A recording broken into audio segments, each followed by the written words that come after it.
Fear is the greatest criminal ever known to man. It robs more dreams than poverty ever could. It whispers lies. It chains minds. It paralyzes the strong and silences the gifted. And the most tragic part? Most people never realize it's the enemy wearing their own voice.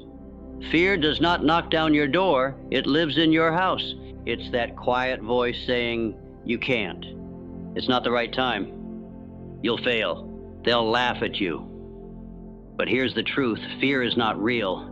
It is a phantom, a shadow, an invention of the imagination, fed by doubt, nurtured by procrastination, and empowered by indecision.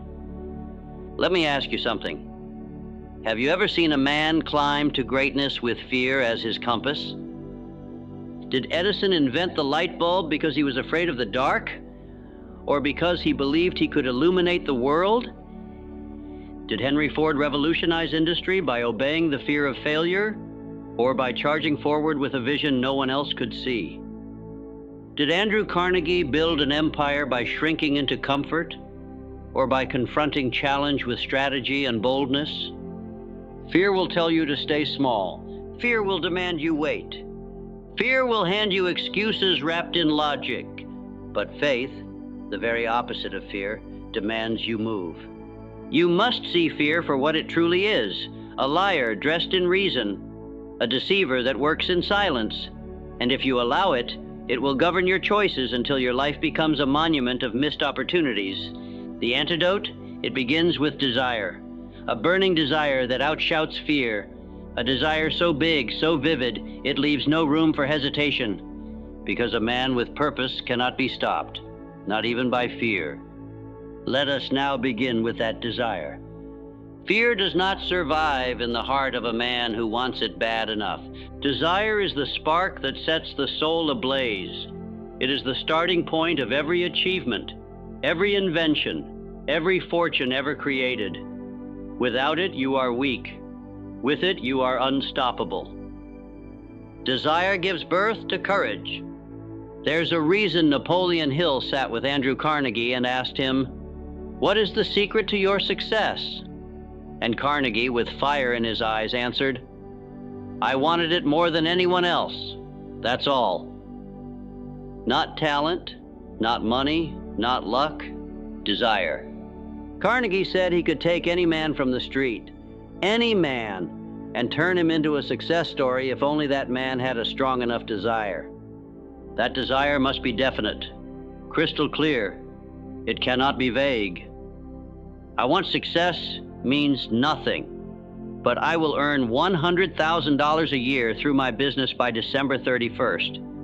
Now that is definite. That is power. Fear cannot live in the same room as a man possessed by purpose. Look at Thomas Edison. 10,000 failures, 10,000 attempts that didn't work. Would fear have let him try again? Number. But his desire didn't flinch. It roared louder than any setback. He saw the end result before it existed, and he moved toward it like a man obsessed. That is what you must do. Write down what you want. Feel it in your bones. Let it consume your thoughts. Let it wake you up early and keep you up late. Because when your desire becomes an obsession, fear runs for cover. And what feeds that obsession? Faith. If desire is the flame, faith is the fuel that keeps it burning. Without faith, desire dies. It fades into someday. It becomes a hope instead of a plan. And let me tell you something you must never forget. Hope is not enough. Faith is the emotion that gives life to belief. It's the inner knowing that even though you can't see the outcome, it is already yours. And here's the truth, faith can be created. How?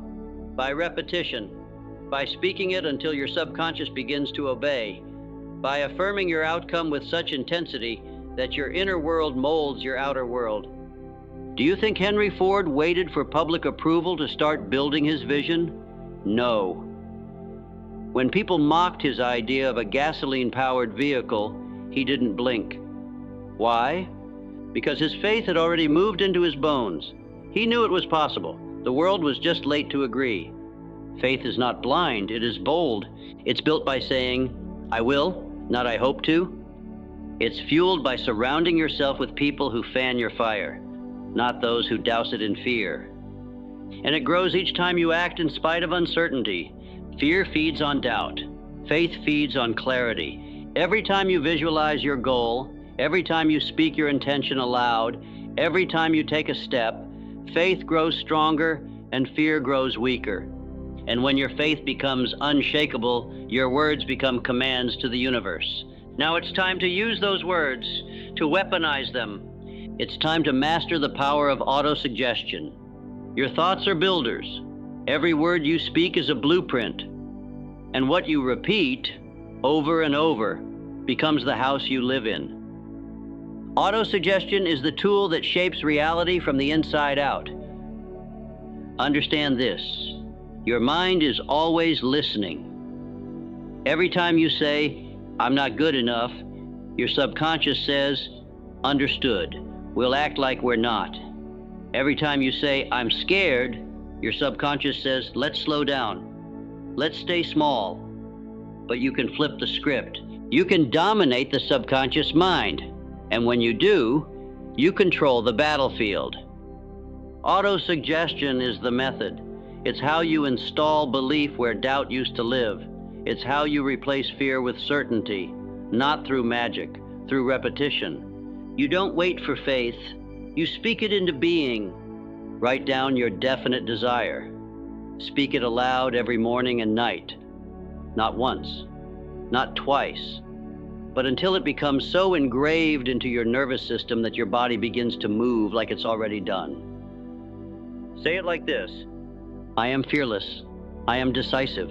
I achieve exactly what I desire. Say it with power, with certainty, with emotion. Words alone are not enough. Feelings are the fire. Your subconscious doesn't respond to bland affirmations. It responds to conviction. Think of the subconscious mind as the soil. Autosuggestion is the seed, and emotion is the sunlight and water. Without it, nothing grows. When you repeat a statement with belief, it embeds itself into your nervous system. When you say it with feeling, it becomes the law of your being. Carnegie did this, so did Ford, so did every man and woman who rose from nothing. You must talk to yourself more than you listen to fear. You must become your own commander, your own source of encouragement.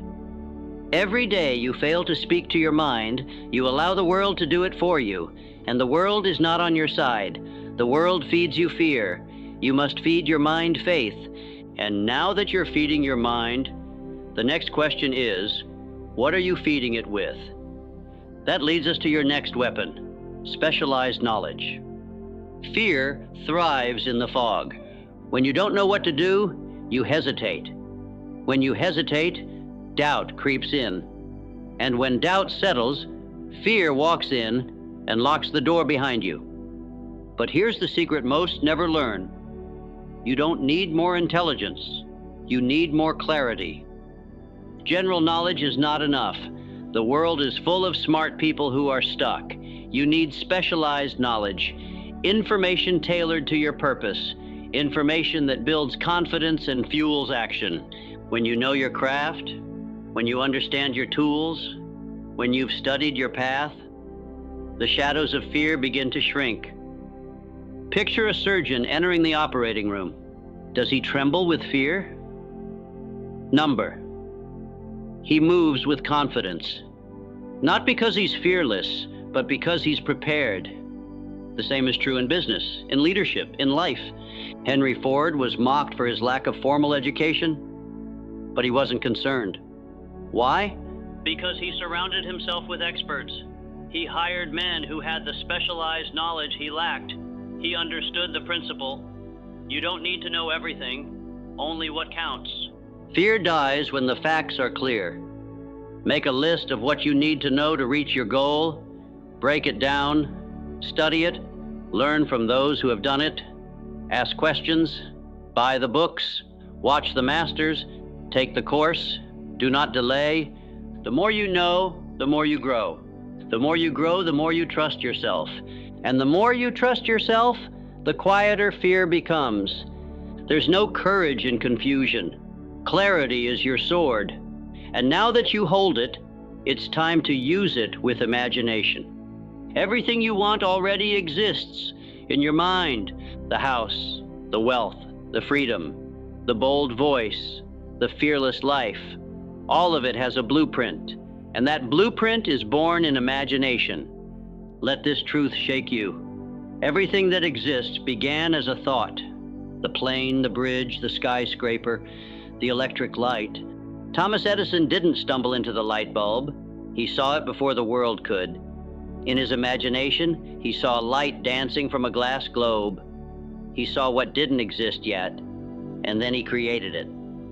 Imagination is your workshop. It is the unseen engine of every breakthrough. Fear is the imagination used against yourself. It's your creative power hijacked to build worst-case scenarios. But faith is imagination properly directed. It is the choice to visualize what you want with vivid detail, and let that vision pull you forward like gravity. Every morning, close your eyes. See yourself walking boldly. Hear the applause. Feel the contract in your hands. Smell the scent of victory in the air. Make it real before it's real. Your nervous system doesn't know the difference. And the more vividly you see it, the more quickly you become it. There are two kinds of people: those who wait to see proof, and those who create the proof in their minds. Be the second kind. Use imagination not as a distraction, but as a direction. Not to escape reality, but to build a new one. The man who rules his imagination cannot be ruled by fear, because he has already seen the future, and it looks exactly like he decided. And once that image is clear, you must take the next step. Decide. Indecision is the gateway drug to fear. You hesitate, you wait, you think a little more, and in that delay, fear sneaks in and sits down beside you. A mind that cannot decide is a battlefield where courage and cowardice fight until the spirit collapses. Every great success began with one powerful moment: decision. Carnegie made a decision to dominate steel. Ford made a decision to mass produce the automobile. Rockefeller made a decision to corner the oil industry. Not maybe, not someday. Decision: final, bold, absolute. Indecision kills more dreams than failure ever will. Why? Because failure teaches. Indecision just freezes you in place. How many people are stuck in lives they hate, jobs they despise, relationships that suffocate because they never made the decision to choose more? They wait for certainty. But certainty never comes before decision, it comes after. Life rewards the bold. There's a reason Hill said that successful people make decisions quickly and change them slowly. Unsuccessful people do the opposite. They overthink. They worry. They poll opinions. They water down their own voice. Stop outsourcing your power. The moment you decide, the universe reorganizes. Resources shift. Doors open. Fear can no longer argue with a mind that has made up its mind. Let your decision be loud. Let it be final. Burn the boats if you must. Give yourself no option but forward. Fear cannot stay where decision lives. And once that decision is made, the next step is what separates the hopeful from the powerful. Persistence. The man who persists cannot be defeated, only delayed. Persistence is the iron will that keeps showing up when motivation has long gone cold.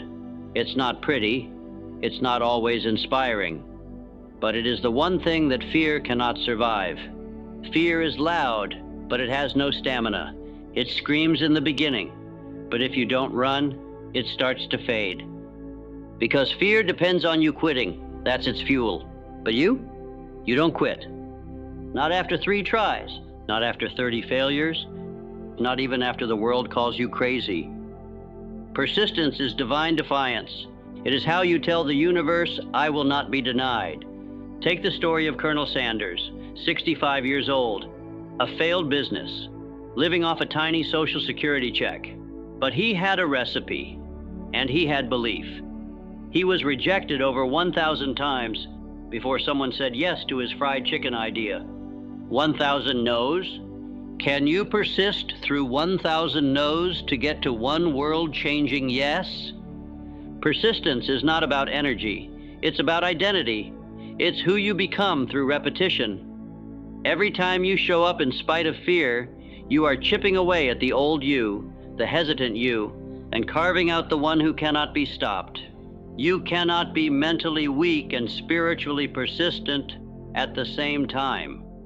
If fear is a roaring storm, persistence is the man walking through it in silence, one foot after the other, head down, shoulders square, knowing the sun will rise again. Fear gives up before you do, always. And if it ever whispers again, you now have a secret weapon. Not just your own energy, but the energy of others who believe in you. It's time to tap into the mastermind. You were never meant to do this alone. Every great man knew this. Carnegie didn't build U.S. Steel by himself. He built it by surrounding himself with men whose minds burned as brightly as his. He called it a mastermind alliance, a group of focused, faithful individuals committed to a definite purpose. Two minds aligned in harmony create a third invisible force, a power greater than either one alone. When you connect with others who believe, imagine, and act in faith, you borrow their strength, and they borrow yours. Fear doesn't stand a chance in that environment. Do you know why most people fail to persist? Because they're surrounded by those who live in fear, those who laugh at dreams, those who tell you to be realistic.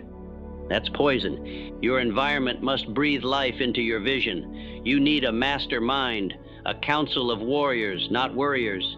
Even if it starts with one person, one mentor, one friend who says, I believe in what you're doing. When Ford was working on his first automobile, the world scoffed. But he brought together brilliant engineers, risk-takers, and visionaries, men who could hold the vision with him, and that circle changed history. Who is in your circle? If you surround yourself with doubt, you will be infected. But if you link arms with belief, your courage multiplies. You begin to feel unstoppable. You begin to think bigger, act bolder, speak louder. And here's the mystery. When you step into a mastermind alliance, something spiritual occurs. Ideas come faster, timing flows, miracles align. It is no longer just effort. It is divine orchestration. This is how you collapse fear, not just with your will, but with the combined will of others just as driven. And that force, when focused long enough, reaches a place deeper than thought. It embeds itself into the subconscious mind. The subconscious mind is the gatekeeper of your destiny. It does not judge. It does not filter. It does not care whether you program it with fear or faith. It will simply accept what you repeat. And therein lies the danger and the opportunity. You see, fear isn't just a feeling. It's a habit stored deep in your subconscious. It's a learned response to uncertainty. It's a familiar path you've walked so many times that your mind built it into your identity. But that identity is not fixed. It is programmable. And you, yes, you, are the programmer. Everything you've learned so far, desire, faith, autosuggestion, decision, persistence, imagination, and the mastermind, was never just for your conscious mind. It was designed to rewire the part of you that acts without thinking. The subconscious mind is the battlefield, and your weapons are repetition and emotion. This is why saying, I am fearless once is useless. But saying it 1,000 times, with fire, with intention, with clarity, rewrites the code. This is why the images you hold matter, the people you spend time with matter, the content you consume, the beliefs you entertain, the doubts you repeat. All of it is planting seeds into your subconscious. And every seed, whether positive or negative, will grow. Do you understand what that means? You can no longer afford casual thinking. You can no longer afford toxic environments, small-minded conversations, or inner criticism disguised as humility. The subconscious will act on whatever dominates your mind. If you dwell on fear, fear will move your hands. But if you dwell on victory, on courage, on belief, your actions will mirror it. Let your new thoughts be bold. Let them be deliberate. Speak to your subconscious like a general speaks to his army. Command it, shape it, trust it. And once it's aligned, something unexplainable begins to happen. You move into a state beyond logic, beyond reason, into a realm of intuitive power. That, my friend, is the domain of the sixth sense. There is a power within you that cannot be explained by logic. Call it intuition. Call it divine inspiration. Napoleon Hill called it the sixth sense, a whisper of knowledge that comes from beyond your understanding. And this power only awakens after you've done the work, after desire, after decision, after persistence. It does not come to the idle. It comes to the committed. It speaks in flashes, in hunches, in quiet nudges that say, go here, call now, say yes. It guided Edison when he couldn't figure out what filament would work for his light bulb. He followed his gut, and it worked. It guided Lincoln as he led a nation through civil war. He said, I am nothing, but truth is everything, and I will follow it. You have this same access, but make no mistake, the sixth sense does not speak to the man filled with fear. It will not operate in a heart clouded by worry. Fear blocks the signal. Doubt distorts the frequency, but faith clears the line. When you have trained your subconscious to believe, when you have shown persistence and decisiveness, this voice begins to lead you. It will place you in the right rooms, align you with the right people, reveal ideas you didn't know you had, and every time you trust it, your power grows. This is the final mastery, the spiritual dimension of fearlessness, to live not just from the head, but from a deeper source, to become a vessel of purpose led by something higher than calculation. That's not luck, that's alignment, and it is your birthright. But now it's time to bring everything together. You've seen the system, you've heard the truth, you know what's possible. So the final question is, what will you do with it? Let's bring it all home. You were born with greatness inside you. Fear was taught. It was installed. But it can be uninstalled. Desire is your ignition. Faith is your fuel. Autosuggestion is your programming. Knowledge gives you the sword. Imagination shows you the way. Decision breaks the chains. Persistence keeps you walking. The mastermind lifts you higher. The subconscious drives your action, and the sixth sense delivers the miracle. You have everything you need, right now. But knowledge without action is worthless. How many more days will you let fear write your story? How many opportunities will pass you by because you weren't ready? How long will you wait for permission when the only approval you ever needed was your own? Let today be the funeral for fear. Let today be the day you decide, I will not negotiate with hesitation. I will no longer kneel to doubt. I am done waiting. I am done shrinking. You've been chosen, you've been warned, and now you've been armed. Start now, make the call, launch the business, say yes, say no, say never again. Take one step, then another, and let each step bury fear a little deeper. Fear is a liar. Fear is a thief, but you are a force, and forces are not afraid.